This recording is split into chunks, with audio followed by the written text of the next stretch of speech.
Medical store سے دوائیں نکلوانے کے بعد پیسے دینے کے لیے جب کاؤنٹر پر پہنچا تو مجھ سے پہلے قطار میں لوگ کھڑے تھے۔ سب سے آگے ایک عورت، اس کے پیچھے ایک نوجوان لڑکا۔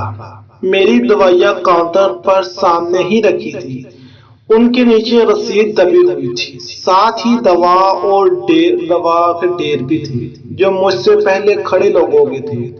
مجھے جلدی تھی کیونکہ گھر والے گاڑی میں بیٹھے میرا انتظار کر رہے تھے، مگر دیر ہو رہی تھی کیونکہ بوڑھی عورت کاؤنٹر پر چپ چاپ کھڑی تھی۔ میں نے دیکھا وہ بار بار اپنے دبلے پتلے کامتے ہوئے ہاتھوں سے سر پر چادر جماتی اور جسم پر لپیٹتی تھی۔ اس کی چادر کسی زمانے میں سفید ہو گئی مگر اب گھس گھس کر ہلکی سرمئی سی ہو چکی تھی۔ پاؤں میں عام سی ہوائی چپل اور ہاتھ میں سبزی کی تھیلی تھی۔ میڈیکل اسٹور والے نے خود کار انداز میں عورت کی دوائیوں کا بل اٹھایا اور بولا، 980 روپے۔ اس نے عورت کی طرف دیکھے بغیر پیسوں کے لیے ہاتھ آگے بڑھا دیا۔ عورت نے چادر میں سے باہر ہاتھ نکالا اور مٹھی میں مڑے تڑے 50 روپے کے 2 نوٹ کاؤنٹر پر رکھ دیے، پھر سر جھکا لیا۔ بقایا دکاندار کی آواز اچانک دھیمی ہو گئی، بالکل سرگوشی کے برابر۔ اس نے عورت کی طرف دیکھا، بوڑھی عورت سر جھکائے اپنی چادر ٹھیک کرتی رہی۔ شاید 2 سیکنڈ کی خاموشی رہی ہوگی۔ ان 2 سیکنڈ میں ہم سب کو اندازہ ہو گیا کہ عورت کے پاس دوائیوں کے پیسے نہیں ہیں یا کم ہیں۔ وہ کشمکش میں ہے کہ کیا کرے، مگر دکاندار نے کوئی لمحہ ضائع کیے بغیر تیزی سے اس کی دوائیوں کا ڈیر تھیلی میں ڈال کر آگے بڑھاتے ہوئے کہا، اچھا ماجی، شکریہ۔ بوڑھی عورت کا سر بدستور نیچے تھا۔ اس نے کانپتے ہاتھوں سے تھیلی پکڑی اور کسی کی طرف دیکھے بغیر دکان سے چلی گئی۔ ہم سب اسے جاتا دیکھتے رہے۔ میں حیران تھا کہ 980 روپے کی دوائیاں اس دکاندار نے صرف 100 روپے میں دے دی۔ اس کی فیاضی سے متاثر ہوا تھا۔ جو ہی وہ باہر گئی، دکاندار پہلے ہمیں دیکھ کر مسکرایا، پھر کاؤنٹر پر رکھی پلاسٹک کی ایک شفاف بوتل اٹھائی جس پر لکھا ڈونیشنز اور میڈیسنز، یعنی دوائیوں کے لیے احتیاط۔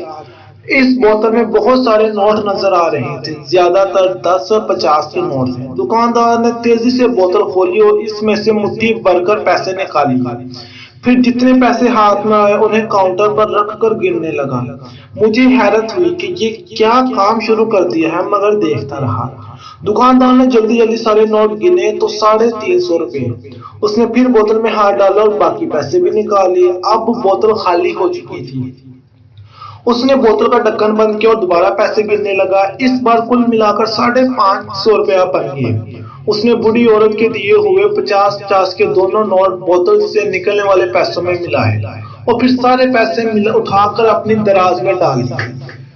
پھر مجھ سے آگے کھڑے گاہک کی طرف متوجہ ہو گئے۔ جی بھائی، نوجوان نے جو خاموشی سے یہ سب دیکھ رہا تھا، 1000 کا نوٹ آگے بڑھایا۔ دکاندار نے اس کا بل دیکھ کر نوٹ دراز میں ڈال دیا اور گن کر 330 روپے واپس کر دیے۔ ایک لمحہ رکے بغیر نوجوان نے بقایا ملنے والے نوٹ پکڑ کر انہیں تہہ کیا، پھر بوتل کا ڈھکن کھولا اور سارے نوٹ اسی میں ڈال کر ڈھکن بند کر دیا۔ اب خالی ہونے والی بوتل پھر سے 100 کے 3 اور 10 کے 3 نوٹ نظر آنے لگے۔ نوجوان نے اپنی تھیلی اٹھائی، زور سے سلام کیا اور دکان سے چلا گیا۔ بامشکل 1 منٹ کی اس کارروائی نے میرے رونگٹے کھڑے کر دیے تھے۔ میرے سامنے چپ چاپ ایک عجیب کہانی مکمل ہو گئی اور اس کہانی کے کردار اپنا اپنا حصہ ملا کر زندگی کی اسکرین سے غائب ہو گئے۔ صرف میں وہاں رہ گیا تھا جو اس کہانی کا تماشائی تھا۔ بھائی، یہ کیا ہے آپ نے؟ مجھ سے رہا نہ گیا، میں پوچھ بیٹھا، یہ کیا کام چل رہا ہے؟ اور کچھ نہیں ہے سر، دکاندار نے بے پرواہی سے کہا، ادھر یہ سب چلتا رہتا ہے، مگر یہ کیا ہے؟ آپ نے تو عورت سے پیسے کم لیے ہیں، پورے 800 روپے کم، اور بوتل میں سے بھی کم پیسے نکلے، تو کیا یہ اکثر ہوتا ہے؟ میرے اندر کا پرانا صحافی بے چین تھا جاننے کے لیے کہ آخر واقعہ کیا ہے۔ کبھی ہو جاتا ہے سر، کبھی نہیں، آپ کو تو پتا ہے کیا حالات چل رہے ہیں، دکاندار نے آگے جھک کر سرگوشی میں کہا۔ دعائیں اتنی مہنگی ہو گئی ہے، سفید پوش لوگ روز آتے ہیں، کسی کے پاس پیسے کم ہوتے ہیں، کسی کے پاس بالکل نہیں ہوتے، تو ہم کسی کو منع نہیں کرتے۔ اللہ نے جتنی توفیق دی ہے اتنی مدد کر دیتے ہیں، باقی اللہ ہماری مدد کر دیتا ہے۔ اس نے بوتل کی طرف اشارہ کیا، یہ بوتل کتنے دن میں بڑھ جاتی ہے؟ میں نے پوچھا۔ دن کدھر سر، وہ ہنسا، ابھی چند گھنٹے میں بڑھ جائے گی۔ واقعی میں حیران رہ گیا، پھر یہ کتنے دیر میں خالی ہو جاتی ہے؟ یہ خالی نہیں ہوتی سر، اگر خالی ہو جائے تو 2 سے 3 گھنٹے میں پھر بھر جاتی ہے۔ دن میں 3 4 بار خالی ہو کر بڑھتی ہے، شکر الحمدللہ۔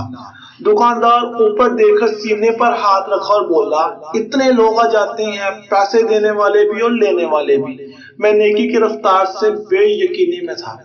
ابھی آپ نے تو خود دیکھا ہے سر، وہ ہنسا، بوتل خالی ہو گئی تھی، مگر کتنی دیر خالی رہی؟ شاید 10 سیکنڈ۔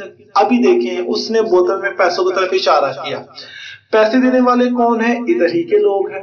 جو دعائیں لینے آتے ہیں وہی اس میں پیسے ڈالتے ہیں، اور جو دعائیں لیتے ہیں ان پیسوں سے وہ کون لوگ ہیں؟ میں نے پوچھا۔